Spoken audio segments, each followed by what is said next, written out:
મુક્તિ બંધન ભાગ 2 ચેપ્ટર 50। આલિશાન રોલ્સ રોય કાર બાંદ્રાની હોટલ સી રોકના ગેટમાં દાખલ થવાને બદલે સાઈડમાં ઊભી રહી। કારમાંથી ઉતરી સાજનકુમાર હોટેલ તરફ વળ્યો ત્યારે રાતના 8:30 થવા આવ્યા હતા। રોલ્સની પાછળ આવતી એમ્બેસેડર થોડે દૂર પાર્ક થઈ। તેની આગલી બેઠકમાંથી એક ઊંચો આદમી ઉતર્યો એટલે એમ્બેસેડરના ડ્રાઈવરે અંદર બેઠા કારનું હુડ ઊંચું કરવાનું હેન્ડલ ખેંચ્યું। પેલો ઊંચો આદમી આગળનું ઢાંકણું ખોલી નીચો નમી એન્જિનની ચકાસણીનો દેખાવ કરતો આસપાસ ચકોર નજરે નિહાળતો રહ્યો। તેનો એક હાથ પેન્ટના ખિસ્સામાં રાખેલી ગન પર હતો। આગલી કારમાં બેઠેલા ઈશ્વરભાઈ વિરાણીએ તેની હિલચાલથી ધરપત અનુભવી। સાજનકુમારે રોકેલા સિક્યુરિટી ગાર્ડ બહુ ચપળતાથી ડ્યુટી બજાવે છે। એમ્બેસેડરની પાછલી સીટમાં એવા જ બીજા 2 કમાન્ડો પણ બેઠા હતા।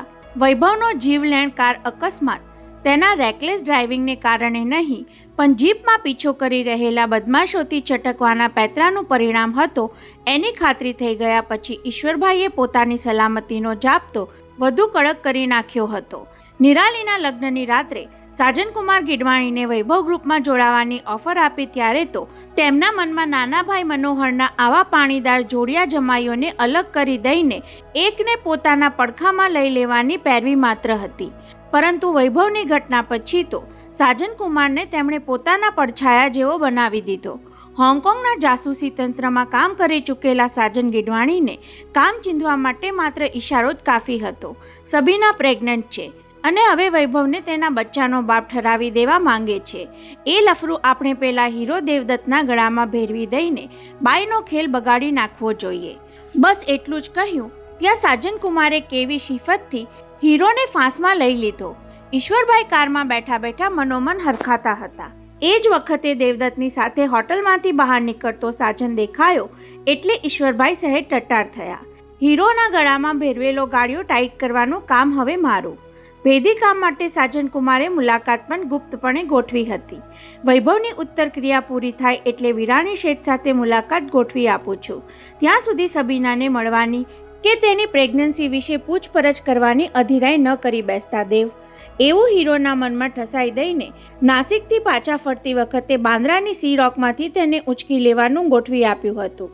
મુંબઈની હદમાં દાખલ થતાં જ કાર ફોનથી સંપર્ક સાધી અમે તમને લેવા આવી રહ્યા છીએ તેની જાણ પર દેવદત્તને કરી દીધેલી અને વિરાણી શેઠને મળવા અધીરા બનેલા દેવે આભારવશ અવાજે થેન્ક્સ સાજન, હું હોટલના 12મા દરવાજા પર નજર રાખીને બેઠો હોઈશ, તમે અંદર આવતા દેખાશો એટલે તમારી સાથે નીકળીશ કહીને હીરો દેવદત્તે સમય કરતાં અડધો કલાક વહેલા આવી ડ્રિંક ચાલુ કરી દીધું હતું।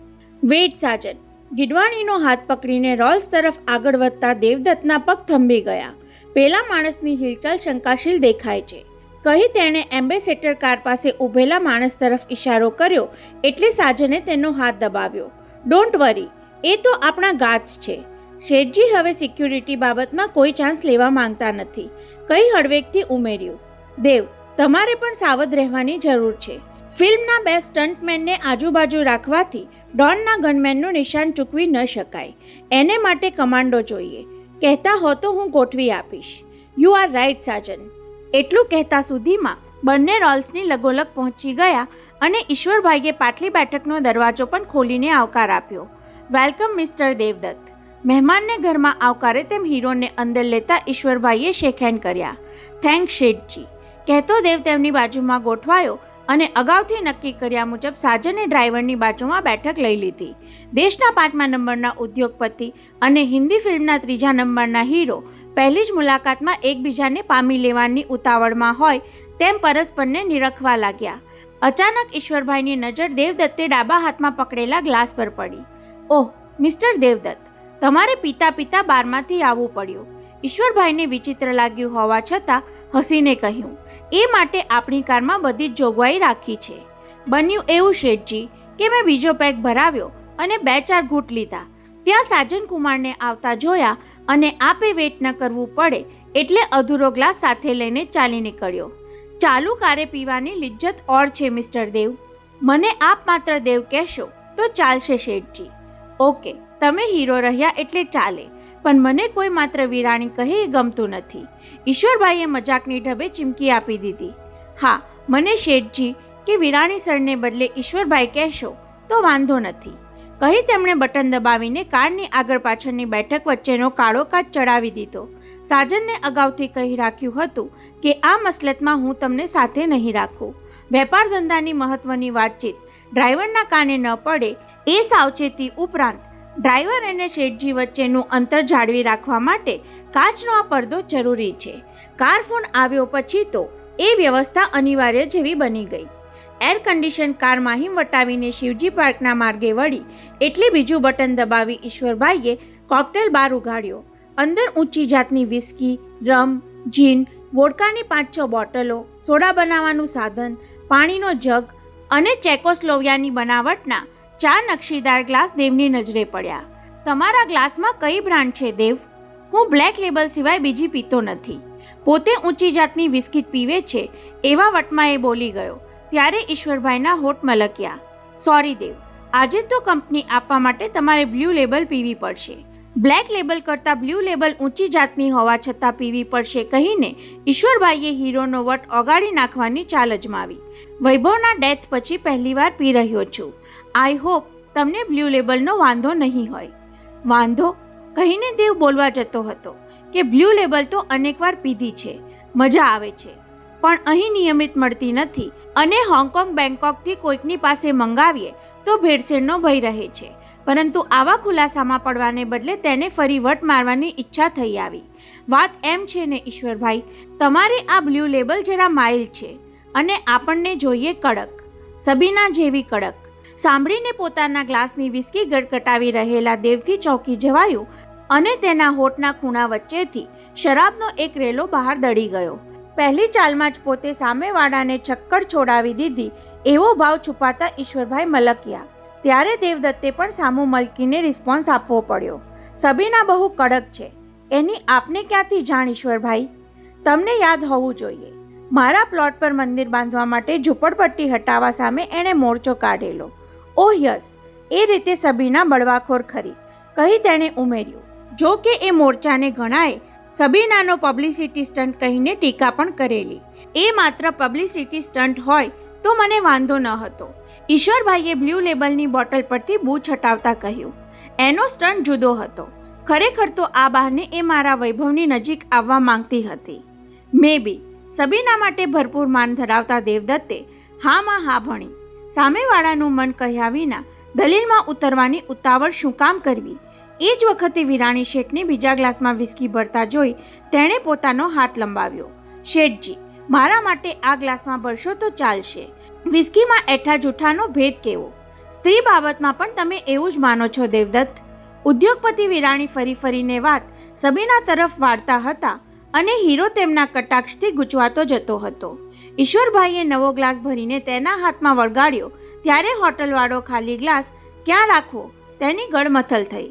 તરત જ ઈશ્વરભાઈએ તેના હાથમાંથી ગ્લાસ લઈ બટન દાબી બારીનો કાચ સહેજ ખોલી તેની બહાર ફગાવી દીધો. રસ્તા પર ફૂટતા ગ્લાસનો ખખડાટ સાંભળી ફરી કાચ ચડાવી દેતા ચીયર્સ કહીને તેમણે કહ્યું પણ ખરું, કાચ ફૂટવાને હું શુકન માનું છું, તમે પણ માનતા હશો દેવ?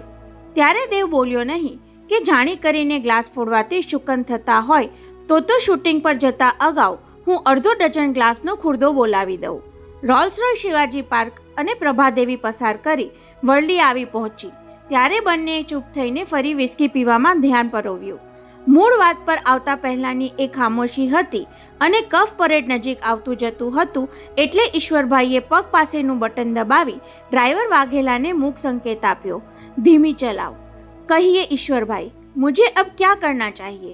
વાત છેડવાની અધીરાઈ બંને પક્ષે હતી પણ શરૂઆત હીરોએ જ કરવી પડી. સાજનકુમાર કહેતા હતા કે આપની સાથે મુલાકાત થયા પહેલા મારે સબીના સાથે આ અંગે વાત નહીં ઉખેડવી. મને એમ કે તમે એ બાઈ સાથે ચર્ચા કરી લીધી હશે. ઈશ્વરભાઈએ ઠાવકાઈથી કહ્યું. આટલા દિવસ તમારી ધીરજ નહીં રહી હોય. એમ કેમ કહો છો શેઠજી? બાપ થવાના સમાચાર જાણવા માટે કયો પુરુષ અધીરો ન થાય દેવદત્ત? તમારી એ વાત પણ સાચી, પણ બે પુરુષ સાથે સંબંધ ધરાવતી સ્ત્રી બેમાંથી કોના બાળકની માતા બનવાની છે એ તો સ્ત્રી પોતે જ ખાતરીપૂર્વક કેમ કહી શકે? છતાં એણે પાર્ટીમાં રાત્રે વૈભવને એકાંતમાં લઈ જઈને કહ્યું હતું કે દેવદત્તના સંબંધે એને પ્રેગ્નન્સી રહી છે કહીને ઈશ્વરભાઈએ ચાલાકીથી ઉમેર્યું. સિવાય કે સિવાય કે શું ઈશ્વરભાઈ? તમારી અને સબીના વચ્ચે કોઈ શારીરિક સંબંધ ન બંધાયો હોય તો વાત જુદી છે. બંધાયો છે, જરૂર બંધાયો છે, કહેતો હીરો વિસ્કીનો અડધો ગ્લાસ એકસાથે ગટગટાવી ગયો. તેની એ ચેષ્ટાથી ઈશ્વરભાઈ રાજી થયા. જેટલી ઝડપથી પેટમાં શરાબ જશે એટલી ઝડપે તેનો બળાપો બહાર આવશે. શેઠજી, તમારો સન હવે આ દુનિયામાં રહ્યો નથી એટલે કહેવામાં વાંધો નથી, કહી તેણે જાતે જ પોતાના ગ્લાસમાં બીજો પેક ભરી તેમાં પાણી ઉમેર્યું. સબીના વૈભવ પાછળ બેહદ પાગલ હતી. વૈભવ એની જિંદગીમાં આવ્યો ન હોત તો મેં સબીનાને ક્યારની મારી બનાવી લીધી હોત. એટલે જ તેને વૈભવના મોહપાશમાંથી છોડાવવા માટે મારે બળજબરી કરવી પડી. કેવી બળજબરી દેવદત્ત!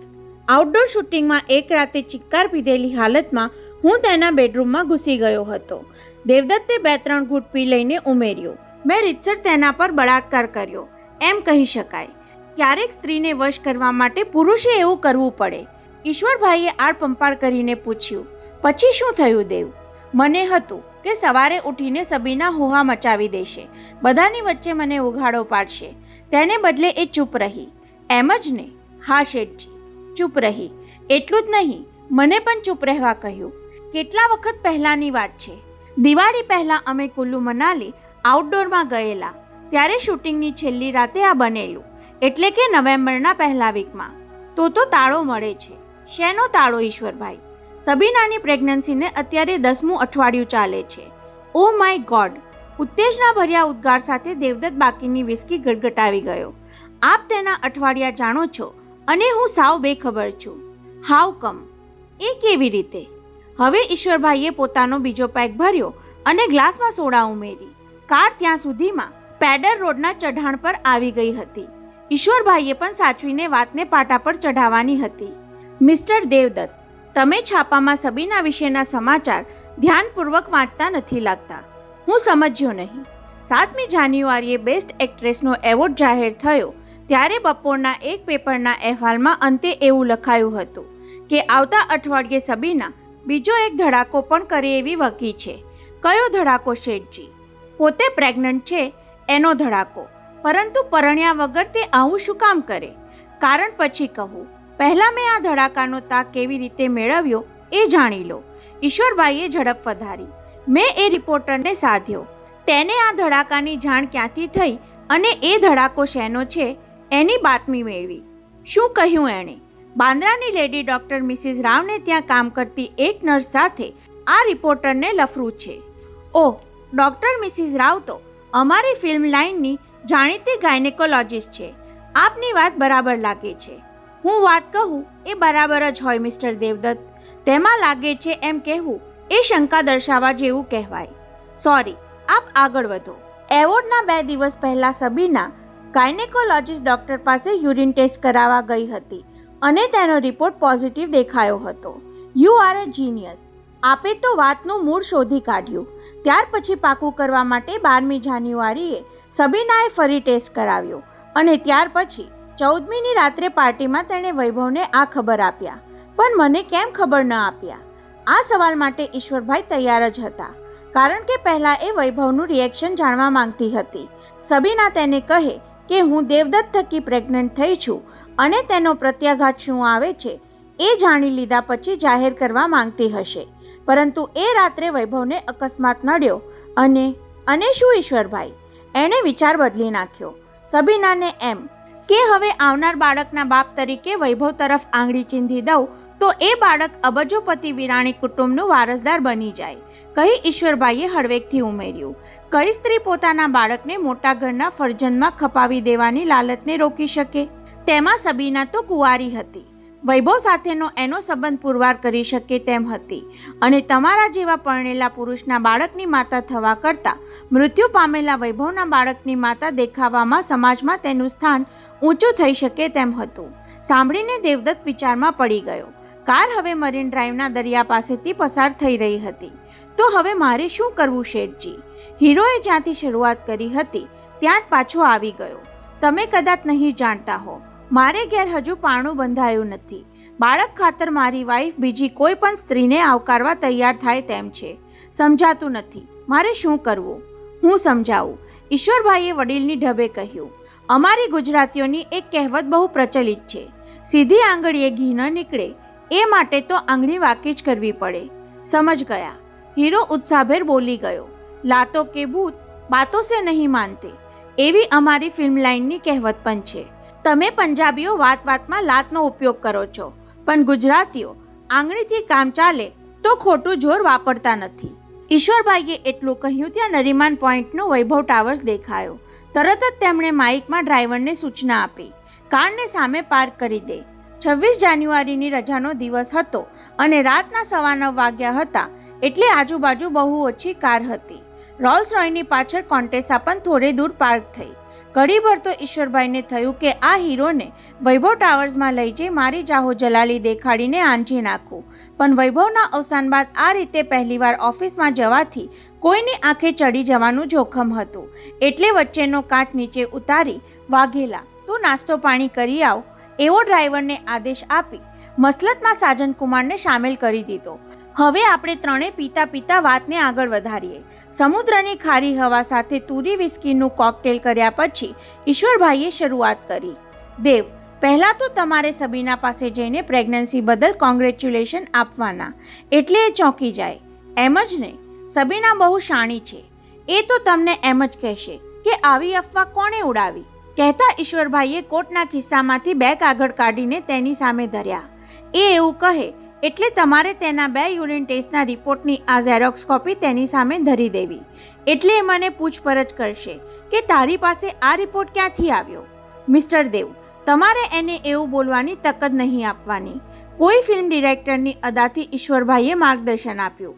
તમે ફિલ્મમાં તો અનેક લવ સીન્સ ભજવ્યા છે, પરંતુ અહીં તો તમારે સેન્સર અલાઉ નથી કરતું એવું દ્રશ્ય ભજવવાનું છે. એ કાંઈ બોલવા જાય એ પહેલાં જોરદાર કિસથી તેના હોઠ સીવી લેવાના. હું જાણું છું કે આ બાળક મારું છે અને એટલે શાદીનો પ્રસ્તાવ લઈને આવ્યો છું કહીને હજારો ફિલ્મમાં સાંભળવા મળે છે એવો સંવાદ બોલી નાખવાનો. સબીના, ચલો કहीं મંદિર में जाकर शादी कर लेते हैं. वाह ईश्वरभाई, आपका जवाब नहीं. उत्साहમાં આ વિજય દેવદત્તે બનાવટી તારીફ સંભળાવી. आप तो फिल्म डायरेक्टर के भी बाप है. मेरी बात छोड़ो. તારીફનો જવાબ ઈશ્વરભાઈએ ઠપકાથી આપ્યો. અત્યારે તો તમારે સબીનાના બચ્ચાના બાપ પુરવાર થવાનું છે, કહી તેમણે બીજા ખિસ્સામાં હાથ નાખી સીન આગળ ચલાવ્યો. તમે કિસ કરવા જશો એટલે એ બાઈ તમને ધક્કો મારી દેશે, તમારા પર વિફરશે. ગાળો દેતા આવડતી હશે તો 2-4 સંભળાવી દેશે. ત્યારે તમે શું કરશો મિસ્ટર હીરો? સાંભળીને દેવદત્ત વિમાસણમાં પડી ગયો તેમ સાજનકુમાર પણ વિચારતો થઈ ગયો. ઈશ્વર અંકલ જબરા ખેલાડી નીકળ્યા. એનો ઉપાય પણ મારી પાસે છે. 2-3 ઘૂંટ પીવાય એટલો સમય જવા દઈ ઈશ્વરભાઈએ બીજા ખિસ્સામાંથી એક ફોટો કાઢી તેની સામે ધરી દીધો. લો જોઈ લો. ફોટા પર નજર પડતા દેવદત્તની આંખો પહોળી થઈ ગઈ. ઘડીક ફોટાને તો ઘડીક વિરાણી શેઠને તે જોતો જ રહ્યો અને તેના હાવભાવ જોઈને ઈશ્વરભાઈ મરક મરક હસતા રહ્યા. એ બાઈને આ ફોટો દેખાડીને કહેજો કે આપણા શારીરિક સંબંધનો આ પુરાવો જોયા પછી કોઈ નહીં માને કે તારા બાળકનો પિતા હું નથી. મિસ્ટર દેવદત્ત, એ વખતે તેનો ગુસ્સો 7મા આસમાને પહોંચી જશે, પણ તમારે તો બરફ જેવા ઠંડાગાર જ રહેવાનું. દેવદત્તની નજર હજુય પેલા ફોટોગ્રાફ પરથી હટતી ન હતી. કોઈ સ્ત્રી અને પુરુષના ડોકા સુધીના ફોટા સાથે નીચેના શરીર બીજી કોઈ વ્યક્તિના ફોટાને જોડી દઈને મન ફાવે તેવી તસવીરો ઉપજાવી શકાય છે, પરંતુ વિરાણી શેઠે કોઈની પાસે એવી ટ્રીક કરાવી હતી કે ડોક સુધીના મારા પોતાના ફોટાની સાથે ખભાથી પગ સુધીનું શરીર પણ જાણે મારું જ હોય. એની તો ગમે એટલી ઝીણવટથી જોનાર પણ ના પાડી શકે નહીં. એની પાછળ માત્ર 10,000નો જ ખર્ચ થયો છે. ઈશ્વરભાઈએ વાતને વળ ચડાવતા આગળ ચલાવ્યું. નેગેટિવ મારા કબજામાં છે. તમે ધારો તો એની 1000 પ્રિન્ટ કઢાવીને આખી ફિલ્મ ઇન્ડસ્ટ્રીને બાય પોસ્ટ ઘેર ઘેર પહોંચતી કરી શકો છો મિસ્ટર દેવદત્ત. હવે દેવદત્તે ચોંકીને ઈશ્વરભાઈ સામે જોયું. આ ઉદ્યોગપતિએ આટલી હદ સુધી પ્લાનિંગ કરી નાખ્યું. શું કામ? એટલા માટે કે સબીના તેનું બાળક વૈભવનું છે એવો દાવો ન કરી શકે. તમારે પહેલાં ફોટો દેખાડીને તેને મનાવી લેવાની કોશિશ કરવી જોઈએ. સામા માણસને બહુ વિચાર કરવાનો સમય ન આપવાની શિફતથી ઈશ્વરભાઈ કહેવા લાગ્યા. એ ન માને તો ધમકી આપવાની કે આ ફોટોગ્રાફની હજારો કોપી ખાનગીમાં ઘેર ઘેર પહોંચી જશે અને કોઈ ફિલ્મ મેગેઝિનવાળો એ છાપી નાખે તો પછી મને દોષ દેતી નહીં. વધારામાં તમારે એમ પણ કહેવાનું કે ફિલ્મ એક્ટ્રેસ સબીના પ્રેગ્નન્ટ છે એવા સમાચાર તો દરેક છાપામાં ચમકી જશે. બધું સાંભળી લીધા પછી દેવદત્ત ઉલઝનમાં પડી ગયો. સબીના સાથે આટલી હદે ક્રૂર થવા માટે તેનું મન માનતું ન હતું. અત્યાર સુધી હું ઉદ્યોગપતિની હામાં હા ભણતો રહ્યો. હવે જરા એની પાસે જવાબ તો માંગી જોઉં. શેઠજી, તમારું આ માર્ગદર્શન મને સબીનાના બાળકનો બાપ ઠરાવવા માટે છે કે તમારા સન વૈભવને બાપ નહીં ઠરાવવા માટે? પહેલીવાર ઈશ્વરભાઈએ ચોંકવા જેવું થયું, છતાં દેખાવા ન દીધું. દેવ, બંને વાત એકની એક જ થઈ. વૈભવનું બાળક છે એવું એ પુરવાર કરી શકે તેમ નથી. કદાચ આવું પુરવાર કરવા માટે સબીના બાળક જન્મે ત્યાં સુધી ધીરજ રાખે તો? દેવદત્તે ઉલટ તપાસની રીતે પૂછીને ઉમેર્યું. બાળકના લોહીનો ટેસ્ટ લીધા પછી સહેલાઈથી નક્કી થઈ શકે કે એ મારું છે યા વૈભવનું. બરાબર ને? એકદમ બરાબર. ઈશ્વરભાઈએ તરત જ કહી તો દીધું, છતાં તેમને હીરોની દલીલ બહુ કઠી. પરંતુ આ એમ વિરાણીને એમ કોઈ માત કરી જાય તે કેમ ચાલે? જુઓ મિસ્ટર દેવ, એ બાળક વૈભવનું નથી એની મને ખાતરી છે. પરંતુ આ બાઈ બધાને એમ કહેતી ફરે તો અમારા ખાનદાનની બદનામી થાય અને છેવટે મને બ્લેકમેલ કરવા સુધી પણ પહોંચી જાય. એવા સંજોગોમાં તમે શું કરશો?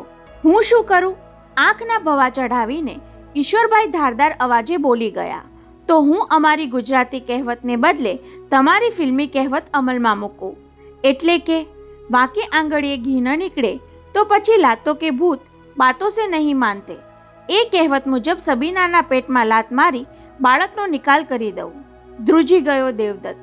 આગલી સીટમાં બેઠેલો સાજન પણ ડઘાઈ ગયો. મિસ્ટર દેવ, તમે સાચે સાચ માની લીધું કે હું બાયના પેટ પર લાત મારવા જઈશ? હોઠના ખૂણાથી હસતા ઈશ્વરભાઈ બોલતા હતા. એવું કરવા માટે મારે પગ ઉપાડવાની જરૂર નથી. ખિસ્સામાં હાથ નાખીને 1 લાખ રૂપિયા ખર્ચવાની જ વાત છે. બાઈને ખાવા પીવામાં કાંઈક ભેળવી દો એટલે પત્યું. બાઈને ભલે કાંઈ ન થાય, પણ પેટમાં રહેલા 2-4 મહિનાના પિંડનું શું ગજું? કહીને હળવેકથી ઉમેર્યું. પરંતુ કહીને અટકી જવાની પણ એક કળા છે. સામા માણસે આગળની વાત સાંભળવા માટે તપ્તર બની જવું જ પડે. દેવદત્તે એવી તપ્તરતા દર્શાવી એટલે ઈશ્વરભાઈએ હમદર્દીના સ્વરે કહ્યું, એવું કાંઈ કરવા જતાં મને એક જ વાતનું દુઃખ છે. તમારું એ બાળક કદાપી આ દુનિયા જોઈ નહીં શકે અને તમે કદી બાળકનું મોં જોઈ નહીં શકો. બસ એટલી જ હમદર્દીએ દેવદત્તને હચમચાવી દીધો. સબીનાના બાળકનો બાપ બનવાનો બીજો અવસર જિંદગીમાં આવવાનો ન હતો અને ખરેખર એ બાળક પોતાનું હોય તો એને આવતું રોકનારને પોતે કદી માફ કરી શકે તેમ ન હતો. ઠીક છે ઈશ્વરભાઈ, હું 1-2 દિવસમાં સબીનાને રૂબરૂ મળીને આ વાતનો ફેસલો કરી નાખું છું. તો તમે મોડા પડશો, કહી ઈશ્વરભાઈએ ફોનના હુકમાંથી રિસીવર લઈ તેની સામે ધર્યો. મળવા જતા પહેલા ફોન કરી જોવામાં શું જાય છે? દેવ થોડીક પણ ઈશ્વરભાઈએ ધરેલા ફોનને તાકી રહ્યો. એ એમની હાજરીમાં જ ફોન પર વાત કરવાનો આગ્રહ શું કામ રાખે છે? કદાચ મારી હિંમતનું પારખું કરવું હશે. તરત તેણે રિસીવર લઈ લીધું. બટન દબાવી બાંદ્રાનો ફોન જોડ્યો અને જાણે કોઈકના ફોનની રાહ જોતી હોય તેમ સીધો સબીનાએ સત્વર ફોન ઉચક્યો. હાય સબીના. હેલો. સામેથી ઠંડો જવાબ મળ્યો. ઘણા દિવસથી મળ્યો નથી. રાત્રે તું શું કરે છે? કેમ, તારે શું કામ છે? થોડી વાત કરવી હતી. તો કરને. સાંભળીને દેવ મૂંઝાયો હોય તેમ ઈશ્વરભાઈ સામે જોવાઈ ગયું. સબીના, ફોન પર કહેવાય તેવી વાત નથી. કહેતી હો તો આપણે બહાર ડિનર લેવા જઈએ. મેં બહારનું ખાવાનું બંધ કર્યું છે દેવ. હે? એ કહેવા જતો હતો કે ભાવિ બાળક માટે અત્યારથી આટલી બધી કાળજી લેવા માંડી, પરંતુ એવું કહેવાય તેમ ન હતું. સાંભળ સબીના, આજે ન ફાવે તો કાલે આપણું મળવું જ જરૂરી છે અને તે પણ એઝ સૂન એઝ પોસિબલ. આજે ફાવે તેમ નથી અને કાલે હું મુંબઈમાં નથી. મુંબઈમાં નથી? આંચકો લાગ્યો હોય તેમ દેવ બોલ્યો અને ઈશ્વરભાઈ હસ્યા, જાણે કહેતા હોય, મારું કહેવું સાચું નીકળ્યું ને કે તું મોડો પડીશ. તું બહારગામ જઈ રહી છે સબીના? હું દેશ બહાર જઈ રહી છું, કહી સબીનાએ ઉમેર્યું. હોંગકોંગ? હોંગકોંગ? But why? દેવથી જરા ઊંચા અવાજે પૂછાઈ ગયું, પણ સામેથી જવાબને બદલે ફોન મૂકી દીધાનો ટક અવાજ સાંભળવા મળ્યો. દેવદત્ત ભોંઠો પડી ગયો. ફોન કપાઈ ગયો લાગે છે, કહેતો એ ફરી જોડવા માટે 2-3 વખત નંબર લગાડવા બટન દબાવતો રહ્યો, પણ સામેથી એંગેજનો ટોન સંભળાતો રહ્યો. હવે એ ફોન પર નહીં મળે. ઈશ્વરભાઈએ તેના હાથમાંથી રિસીવર લઈને હૂક પર લગાવી દીધું. પરંતુ એ હોંગકોંગ કેમ જઈ રહી છે? દેવદત્ત બબડ્યો. અને તમને એની જાણ કઈ રીતે થઈ ઈશ્વરભાઈ? હું એની દરેક ગતિવિધિ પર ખબર રાખું છું મિસ્ટર દેવ. રોગ અને શત્રુને ઉગતાની સાથે ડામી દેવામાં હું માનું છું. જોકે એ જ વખતે પેડુમાં અચાનક પીડા ઉપડી ત્યારે ખ્યાલ આવ્યો કે કિડનીના રોગને ઉગતો ડામી દેવાને બદલે પોતે બેપરવા રહ્યા હતા. ડૉક્ટરે તાકીદ કરી હતી કે શેઠ, હવે પીવાનું ઓછું કરો તો સારું, પરંતુ એ તાકીદને ગણકારી નહીં, તેમ અત્યારે થતી પીડાની પણ પરવા કરી નહીં. હવે તમારા પહેલા પ્રશ્નનો જવાબ આપો. એ બાઈ હોંગકોંગ શું કામ કરવા જઈ રહી છે? તેના બે જ અનુમાન થઈ શકે. કાં તો લોકોથી એ તેનું પેટ સંતાડવા માંગતી હોય, અથવા શું, ત્યાં મને બ્લેકમેલ કરવામાં ન ફાવે તો મુંબઈ પાછા ફરતા પહેલા એબોર્શન કરાવવાનું વિચારી રાખ્યું હોય. એને કદાચ બળજબરીથી રહેલું બાળક ન ખપતું હોય, કદાચ તમારા બાળકની માતા બનવા ન માંગતી હોય, કહીને ઈશ્વરભાઈએ ફરી તેને આંચકો આપીને વિંધી નાખતું તીર પણ છોડ્યું. ઓ ગોડ! બોલતો દેવદત્ત ઊંચો નીચો થઈ ગયો. તેણે શેકહેન્ડ માટે હાથ લંબાવ્યો. ઈશ્વરભાઈ, હવે હું વધારે મોડો પડવા માંગતો નથી. Thanks for drinks and thanks for everything, કહી તેણે રોલ્સનો દરવાજો ઉઘાડ્યો. ઈશ્વરભાઈ તેને રોકવા માંગતા ન હોય તેમ ઇટ વોઝ માય પ્લેઝર કહી wish you best of luck સાથે વિદાય આપી દીધી. ત્યારે ચાલો હું તમારી કાર સુધી મૂકી જાઉં કહેતો સાજન પણ તેની સાથે નીચે ઉતરી ગયો. એકલા પડેલા ઈશ્વરભાઈ વિરાણી મનોમન હરખાવા લાગ્યા. હવે ભલે હીરો હિરોઈન આપસમાં ઝઘડ્યા કરે, વૈભવના બાળકને દેવના બાળક તરીકે સ્વીકારવા સબીના કદી સંમત નહીં થાય, અને કદાચ થાય તો પણ બાળકના જન્મ પછી દેવ તેને બ્લડ ટેસ્ટ કરાવીને ખરેખર એ કોનું ફરજન છે એની ખાતરી કર્યા વિના નહીં રહે. એવું થયું તો સબીના દેવ પરણ્યા હશે તો પણ છૂટા પડી જશે, અને સબીના નબાપા બાળકનું કલંક વહોરીને બાકીની જિંદગી જીવતી રહેશે. પરંતુ એ હરખનો અંત તો નિશ્વાસથી જ આવ્યો. હજુ મારા જુવાન દીકરાના મૃત્યુને પૂરા 15 દિવસ પણ નથી થયા, ત્યાં મારે આવા કાવા દાવાના કાદવમાં ક્યાં રગદોડાવવું પડ્યું. વૈભવ આજે જીવંત હોત તો વિરાણી ખાનદાનના વારસદારને આ દુનિયામાં આવતું રોકવા માટે હું આવો ક્રૂર થઈ શકત ખરો? નહીં, કદાપી નહીં. તેમના મનમાં જવાબ ઉછળ્યો. એ બાળકની માં કોણ છે એનો વિચાર કર્યા વિના હું દાદા બનીને તેના ખોળામાં રમાડત. 2-5 વર્ષમાં વૈભવ સબીના લડી ઝઘડીને જુદા પડત, પછી બાળકનો કબજો એ બાઈને ન મળે એવો પ્રબંધ કરત, અને વૈભવને ફરી પરણાવી મારા મનનું ધાર્યું પાર પાડત.